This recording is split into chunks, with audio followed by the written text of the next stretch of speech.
Basic settings. Let's start with basic settings. Open the app, you'll come to this page right here. In the upper left-hand corner, we have the 3-bar menu. You're going to select the 3-bar menu, and you're going to see the following. Your data is where maps that you make or tracks that you saved will live. So look in here. Those are my tracks, and these are maps that I've made for hikes that I share. PVSART data is the team's data. This is where you will find archived maps. Those are maps that were previously active maps. We have a folder for shortcuts, and this gives some of the shortcuts that we use on a regular basis. And then below shortcuts is where you will find the active mission. So you don't need to get a link or scan a QR code from Fish and Game. The first PEMI member that typically gets the link will save it to this location so that all other team members will just need to go into PVSART data, and you'll see the active mission there listed below shortcuts. Back to the menu, scan QR code is where you would scan a QR code shared by Fish and Game. Download layers, we'll talk about that in a minute. Settings, let's go to settings. When you open settings, you'll see display. All these things in display are pretty much personal preference. Default mode, though, should be set to SAR. And then under coordinates, show coordinates elevation, you should have that turned on, and I'll show you why in a minute. Datum should be set to WGS 84, that's the modern standard. Units should be imperial. Format is should be set to degrees, which is the same setting we use in the Garmin's. Show heading line is personal preference. I don't like it. It just, instead of an arrow, it gives you a long line off of showing your heading or bearing. North reference, everyone should be set to true. Record track detail, there are several settings. Low, medium aren't good enough for our purposes. Highest is beyond what we need, so you should select high for our purposes. Network settings, again, personal preference. The tile cache, you can clear it. Share crash usage data, it's good for the developer. The app version, that's the app version you should be on right now. If your screen doesn't look like mine, you probably are behind on your apps versions.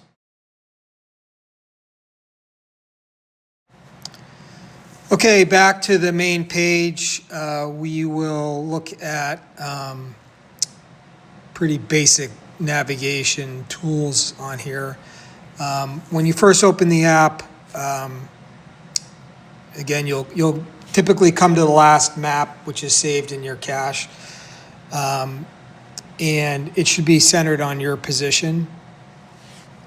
You can move the screen around with your finger, and if you look very closely, there's a set of crosshairs. I'm going to stick them right on Pine Hill, and then when you release it, that crosshair is going to be reflected in the position in the upper right-hand corner. which you enabled in settings. So it's your coordinates there in degrees, your elevation, and the datum you're using, which is GPS. To locate yourself at any point, I mean, you can, no matter what, to locate yourself, you're going to hit the bullseye. The bullseye is in the lower right-hand corner and looks like a bullseye. You'll touch it once, and it's going to bring you, it's going to center you in the screen in your position, which now you can see the crosshairs on the blue. Your position is that blue dot, and the direction your phone is facing is the arrow, which is your bearing. Now, if you look in the dialog box in the upper right-hand corner, it's blue, reflecting that you're in navigation mode, and it shows your elevation, and instead of the datum now, it's showing your bearing. So you would hold your phone like you would hold a compass out in front of you, and where that arrow is pointing is where you're theoretically facing if you're holding your phone like a compass. If you press that bullseye a second time, it's going to orientate the map with travel direction up. So as you change your direction or your bearing, the map is going to reorientate itself around your bearing. So you're always traveling up. Another press brings it back to true north up, and then a long press will turn off that navigation function.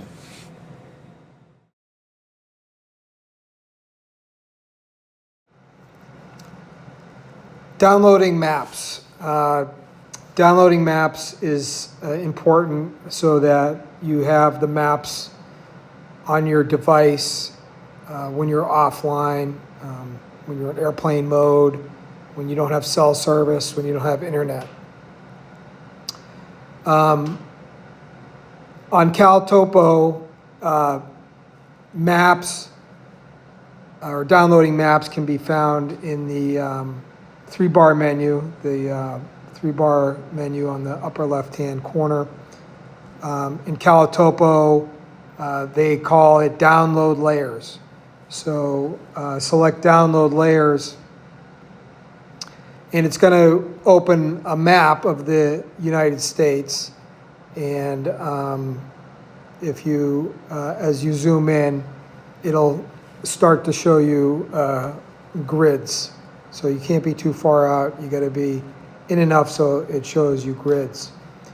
So the area you see on my phone that's shaded, that purple color, are the maps that I currently have downloaded on my phone, and it's showing coverage right now for Topo.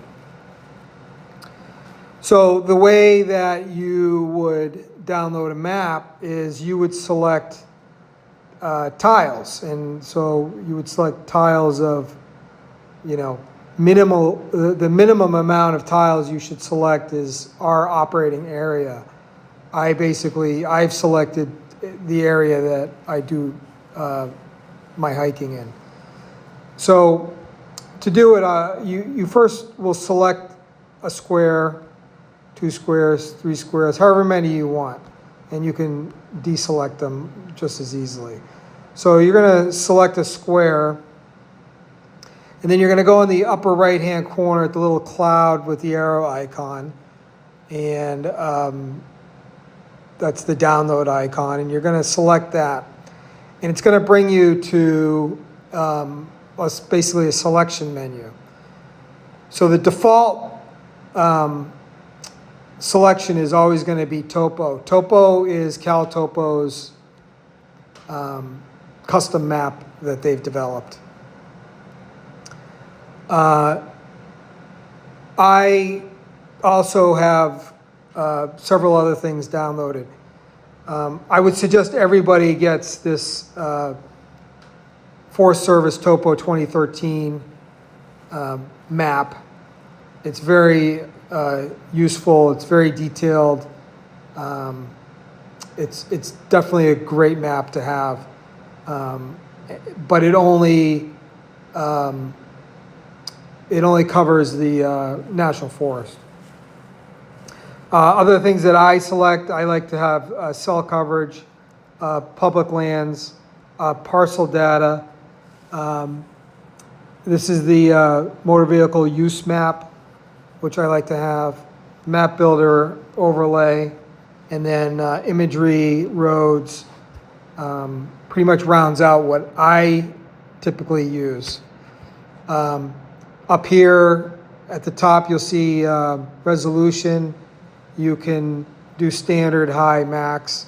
I use high, but for this, we'll just use standard. Once you've selected what you want, you just simply hit download. And you'll see at the top, the dialog box opens showing the download process. So as you can see, it doesn't use a ton of data for that one tile. And that tile that I just downloaded is lighter. It's lighter because I selected standard resolution, and all of my maps I have as high resolution. I think either one is fine for pretty basic purposes. I just prefer the higher resolution. If for some reason you want to, get rid of a map, it's simply select it, highlights it in yellow, and then in the upper menu, trash can logo or icon, just select it to delete it, and you've deleted that map from your device.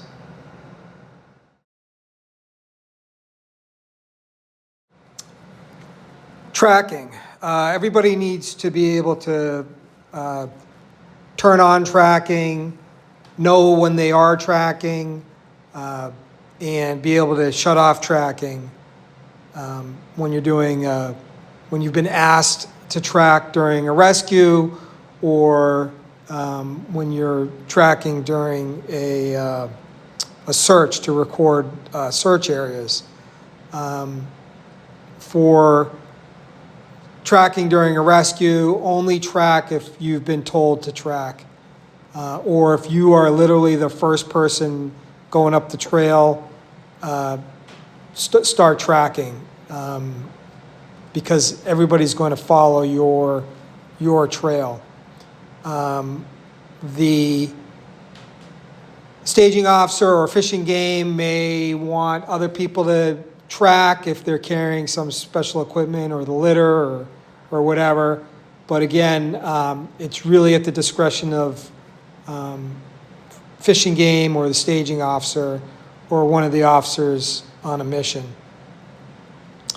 So to turn on tracking, if you look in the bottom right-hand corner, there's that 4-dot box. I like to call it a widget box because it's got widgets in it. So you select that widget box, and it's going to open up the 4 widgets. These are the 4 that are available for the team. So from the top, if you look down, third from the top, you'll see record track. You touch that icon, and it's going to open up the start recording dialog box. There'll be a track name, which you can edit.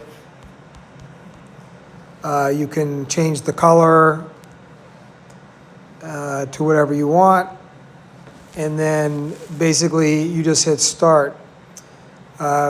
As soon as you hit start, you'll see a couple things happen. The bullseye goes blue, and there's next to it is a dialog box showing basically your track progress. So I'm sitting still, obviously, and showing 0 feet, and there's a timer down there that's total time of tracking. You can change the navigation mode by touching the bullseye, so that you're in, this is basically travel direction up. It's actually compass mode. And then you can go back to true north up mode. What you can't do is turn it off. You can't turn it off when you're tracking or sharing or in navigation mode. So to turn off the tracking, it's as simple as the dialog box in the bottom next to the bullseye, touch it, and it's going to open up another dialog box, your tracking box. It's going to show, it shows I went 8 feet, but the system has a tendency to, when you're not moving, to sort of wander around your position. So what you don't want to do is delete. Never delete. If you're on a mission and you were tracking and you went all the way up to the patient, and then you're going to be there for a while, so you're going to stop your tracking. And if you hit delete, your track's going to be gone and there'll be nothing to follow. Same for if you're on a search and you search a trail, or you search a sector, and you stop tracking because you stopped looking, and you hit delete, your whole track is gone. There's no evidence, and there's nothing to go back on to see where you tracked. So never hit delete. Always hit finish. When you hit finish, it's going to bring up finish track recording. You simply hit save, and your track has been saved. There may be a case where you do start tracking and you know it's a mistake and you just want to stop it right away. That would be the only time you would hit delete. So you're recording a track, you start, oops, I made a mistake, select it again, hit delete, and your track is gone. It hasn't been saved. The other thing with tracking during a search, if you're not looking, don't track. No matter what. If you're not looking for or searching, don't track. You don't want to track going from your car to the search area. You just want to track when you're searching.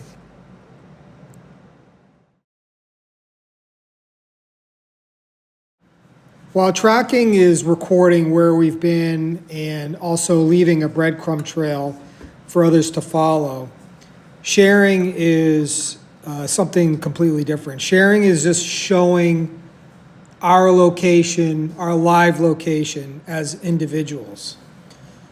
So in order to share, we go to the widget box and select it, and you'll see the second from the top, we'll say, it says share a location.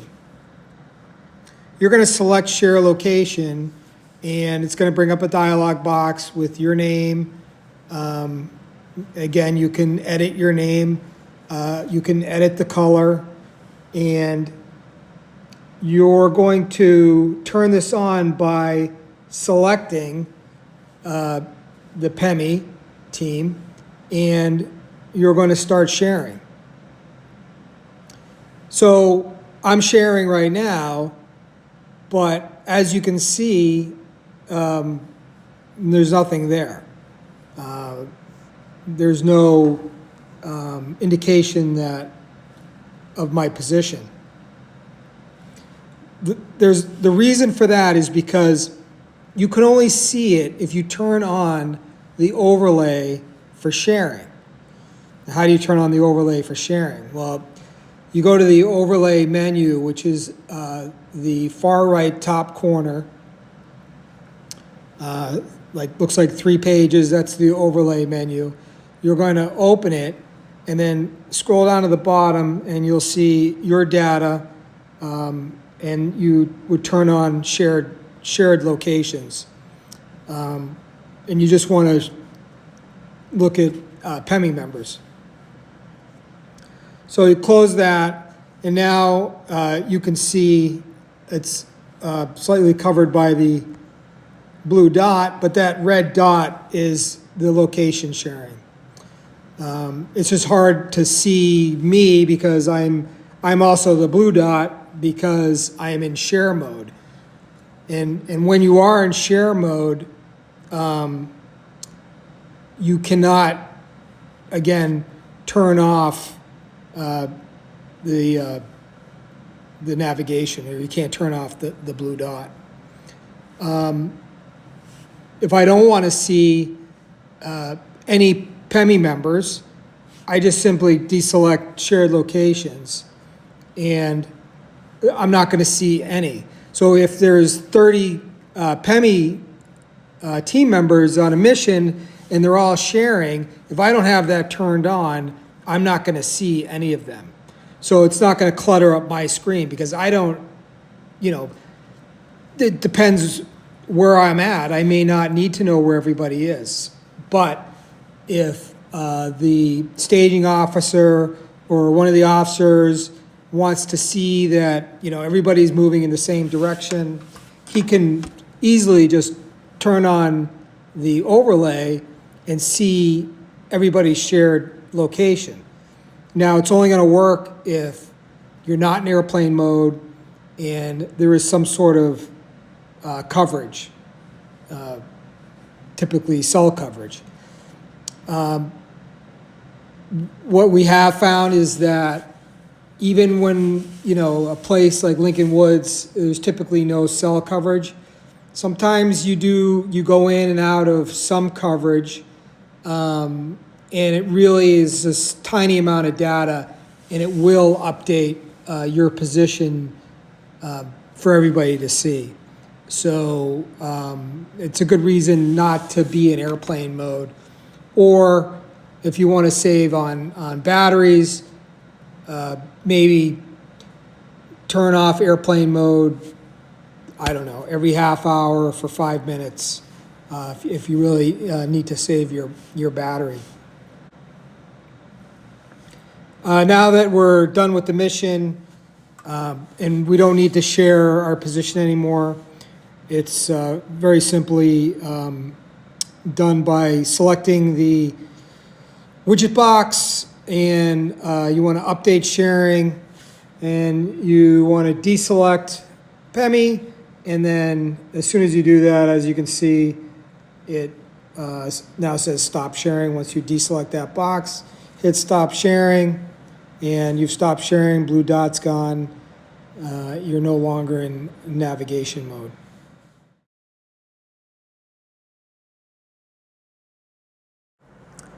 All right, now I just want to show some features of CalTopo. I'm going to go pretty fast. I'm just kind of showing this as an example of what it can do. And I think the only way to really learn this part of it is to use it as much as you can. I mean, every time you hike, you'll just learn more every day. I mean, I still don't know everything that this can do. So so let's say I want to go hiking, and I'm gonna hike Cannon Mountain. So I don't know where Cannon Mountain is. So along the top there, you'll see a magnifying glass search function. You just select that, and I'm just gonna put in Cannon Mountain, New Hampshire. You have to put New Hampshire on there, or it'll never find whatever you're looking for. So no matter what state you're in, if you're looking for some particular trail or mountain, you have to be as specific as possible. So there you see it put it in the center of the screen, Cannon Mountain. So what do I want to do with this? So I think I want to make a route, because I'm going to go hike this by myself, and I want to share the route with my wife, so she knows that I'm okay. So I'm going to hit this plus sign. So you see at the top menu next to the ruler, there's a plus sign. I'm going to hit the plus sign, and I want to add a map object. So mine's going to be a line. You'll see below it says a route or a track. So I'm going to select it. So this is a little tricky because you have to do this with your fingers. And I'm going to close this down a little bit. So my star point, I touch. So I touched the parking lot there. And then I just keep touching along until I get to where I'm going. So that's it. So once you get your line, your snap to line, you would just double touch the your endpoint, and then you'll see when you did that, you get the save icon below that 3D box. Hit the save icon, and I'm going to call this Cannon, and it's being saved to my account. The map mode doesn't matter. I just always leave it in that. You can also, I could save that to the PEMI, and then that would be available to everybody on PEMI. But I'm saving it to my account, and we'll hit save. Okay, so now that it's I've saved it, it's going to be in my data.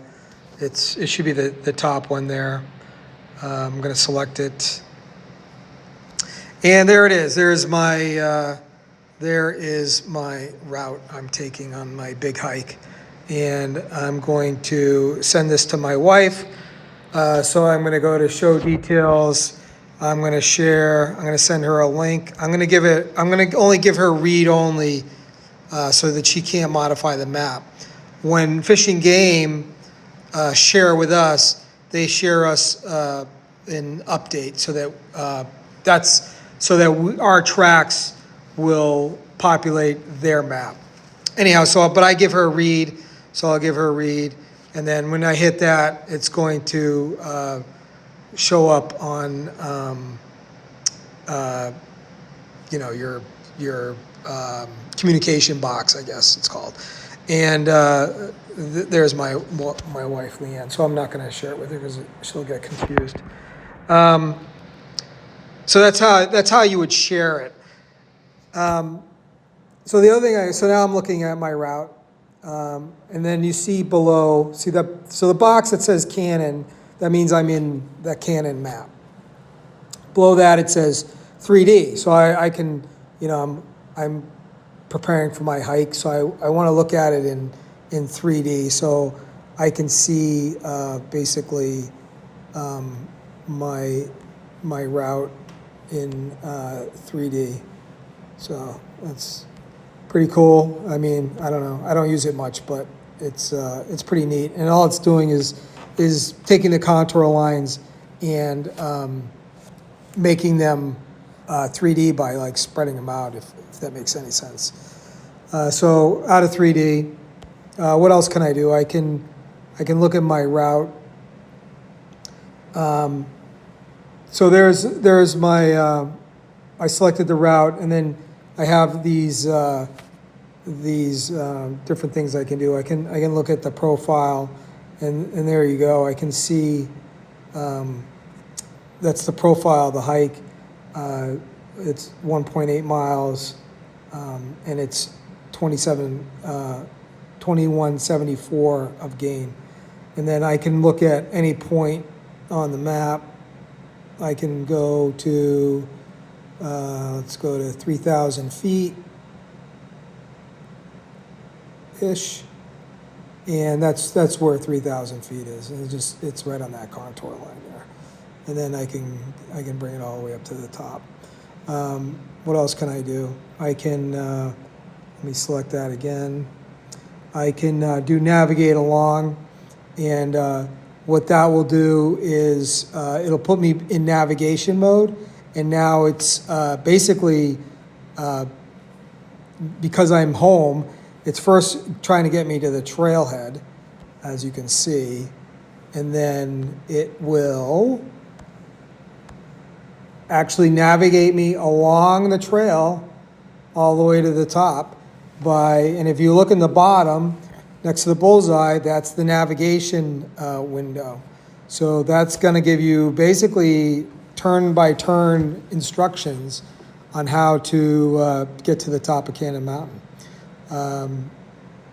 To turn that off, you would, like the other dialog boxes, you touch the dialog box, and it brings up basically a bigger version of that, and you just select that again, and you can reverse direction, so I can navigate back down if I had to. In this case, I'm going to hit finish, and it's going to ask me if I want to stop navigating, and I do. What else can I do? I can look at travel time, travel mode, hike.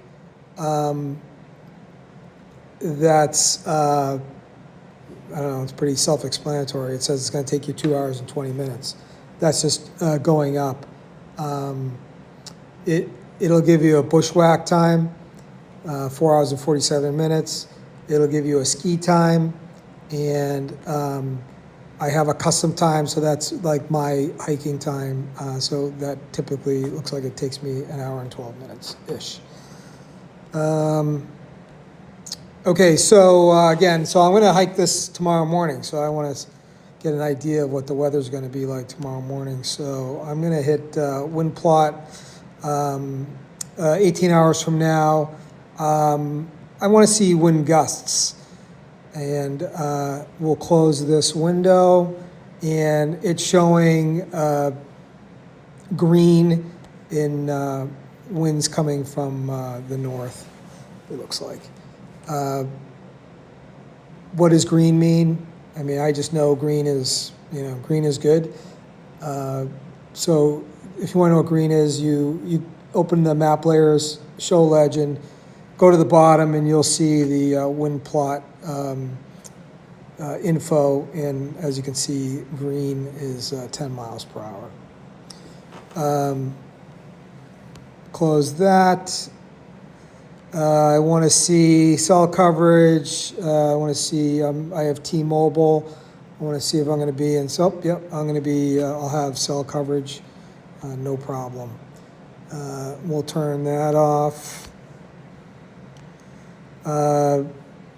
If for whatever reason you want to see aircraft, I mean, this is, I guess, good if you want to see a Dart helicopter or Guard helicopter coming in. You'll see the aircraft. Takes a second to load, but yeah, there they are. I mean, it takes a second to get all the data. It's not instantaneous. So we'll turn that off because that's very cluttering. The other thing you can do, so see now. Oh, where am I? It's like I can't find where I was. I don't know where I was. So whenever you get in that situation, all you need to do is where that little icon in the left-hand corner says Cannon, just tap on that, and it's going to take you back to your object of the map that you made. Let's see, what else can we do with this? Here's something that's kind of handy. So let's say I've never been to Cannon Mountain. I don't know how to get there, or I just know that that's the parking right there. Just do a long press on that, and you'll bring up a dialog box. Point info, navigation, navigate to driving directions. Now, if you hit navigate to, it's going to give you like basically walking directions to the trailhead. It's not very useful. But hit driving directions. Driving directions is going to link you to a nav app, either Apple Maps, Google Maps. So I use Google Maps, and there we go. Gives me driving directions right to the trailhead. Pretty useful, I think. What else can we do with this? Again, long press, point info, current weather. You'll see there. You can do that point info virtually anywhere on the map. The only thing I would caution is that just because it's giving you weather at that point it's not necessarily weather at that point.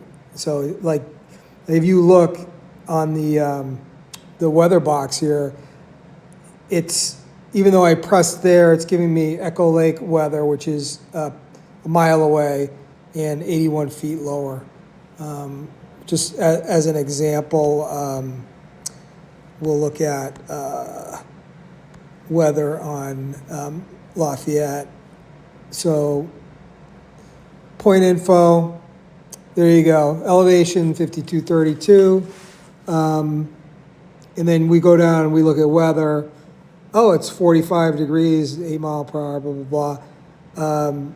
Yeah, but that's at 2.24 miles away and 3457 feet lower. And then we can see how windy it is on, or how windy, yeah, let's see how windy it is now. So we're gonna look at speed, and then we're gonna select now, as just, because we're curious, we wanna see, there you go. It's fairly windy.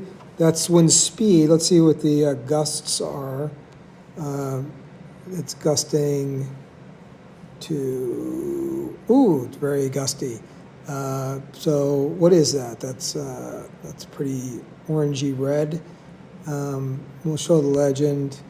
So it looks like it's gusting to 40 miles per hour. So pretty windy on Lafayette right now. We'll turn that off.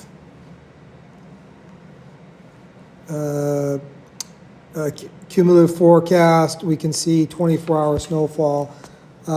This is a little misleading. That it makes you think that how much snowfall has fallen in the last 24 hours. Actually, this is predictive. This is snowfall in the next 24 hours. There is also a 48-hour snowfall. This 48-hour snowfall is very inaccurate. It's almost a waste. I mean, I used it the other day, and you know, you would think that 48-hour snowfall would be more than 24-hour snowfall. It's always less, just because of the way it calculates snowfall. So 24-hour snowfall is pretty accurate.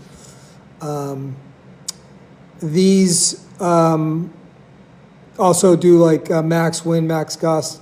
It's just very,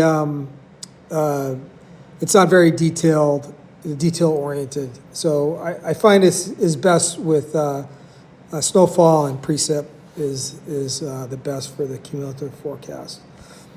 And the other thing you could see is you could see all your shared tracks.